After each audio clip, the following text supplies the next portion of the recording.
استوا علی العرش دا یو مستقله مسله ده. دا به یو دوه درسونو کې یا درې درسونو کې انشاءالله وایو. دلته به زه ثم استوى علی العرش عام معنا کومه کومه چې زمونږه ائمه هغه معناګانې کوي.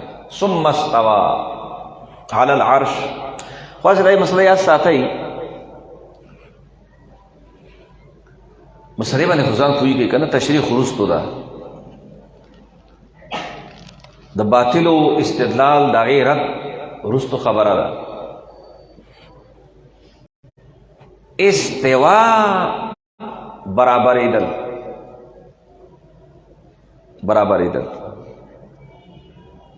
مستوی برابرېدونکی، علا علو دپاره راځي، علی العرش عرش دپاس دیتا آیت الصفات وایي. آیت الصفات هغه آیتونه چې هغه کې آیت الصفات دي، یعنې داسې الفاظ دي چې الله دپاره ثابت دي. ید، وجه، استوا، دا ټول دې کې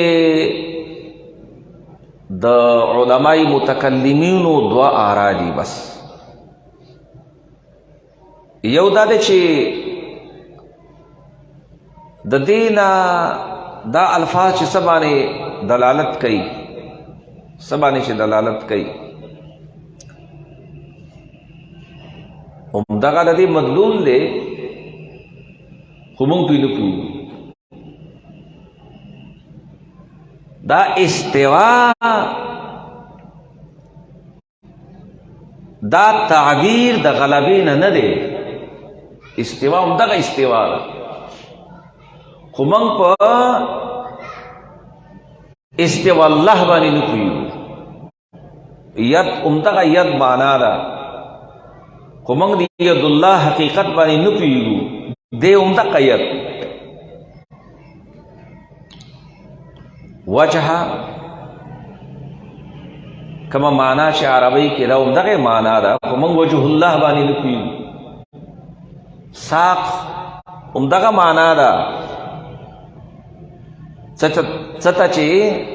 چې ساق وایي، خو ساق الله باندې موږ نشو پوهېدی. الله پوښه، د هغې علم پوښه.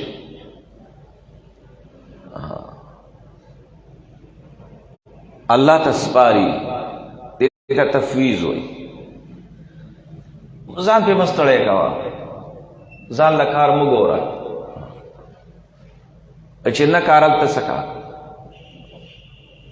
دا د متقدمینو رای ده. متاخرین علما دې کې تعویل کوي، او د هغې تعویل هم داسې دی چې داسې نه دی چې هغه قلب الحقایق دی. نه، تعویل هم حق دی. ځکه چې قرآن شریف الله عربی کې نازل کړی دی، او داسې عربی کې نازل کړی دی چې هغې په هغه اهل لسان په هغې پوهېدل. داسې الفاظ یې نه دي نازل کړي چې هغې باندې نه پوهېدل. نو چې پرې نه پوهېدل نو څه دپاره نازله وایي که نه؟ بیا خو د دې د نزول چې کوم مقصود خو فور شو.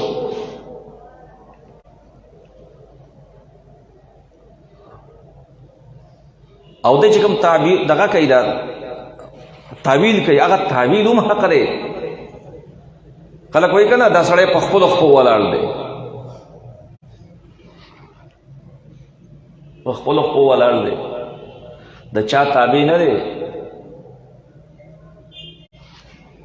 او زه په خپل موټو باندې ګټم، زما په بازو کې زور دی، وایي که نه؟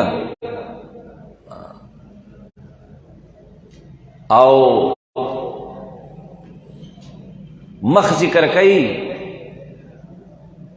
تابعیتی بذات سکئی وی تا زمان مختب ہونا کار نسان مخ نہیں کن زمان دا ذات لحاظ دے ہونا کر نو دا سمرا چی دی متاخرین علماء تاویل کئی نو دا تاویل دا سی تاویل ندے چی دا تاویل دا حقائقو نلری دے دوانا دا مفوضین و رائی هم حقا دا او دا مؤولین و رائی هم حقا دا لیکن دا دے مفوضین و مؤولین و مقابلے کی چکم نور جماعتوں نے دی اگا گمراہ دی اگا دو قسمہ گمراہ جماعتوں نے دی یو مجسمہ دی اللہ دا پارا جسم منی اگا وی اللہ کم چرے کنا دا انسان بشانت دے انسان دے سنچ انسان دے آدم علیہ السلام خدای پاک پر خپل صورت بانی پیدا کرے دے دسی روایت شتا دے اغین اغی استدلال کئی چاچے دا خیلی و شرقائد دا کتابونا غور بانی ویلی نو اغی باقیدہ اللہ دا پارا جسم ثابت ہے او یا تشبیح ورکی دا جسم سارا نو اللہ دا پارا جسمیت ثابت اول دام کفر دے او تشبیح ورکول دا هم دغدونو نظریونا زان بچ کولو دا پارا دا دے پا مقابلہ کے دا اہل حق و دا قدوار عیدی یو دا متقدمینو بل دا متاخرینو او دے موضوع بانے زمان سرا دیر خب مواد راستا دی او سپیشل دری کتابو دیس دے موضوع بانے جوڑ شد پورا دنیا کی چی سمر اعتراضات دی او داغی سمر جوابات دی اغور کشتا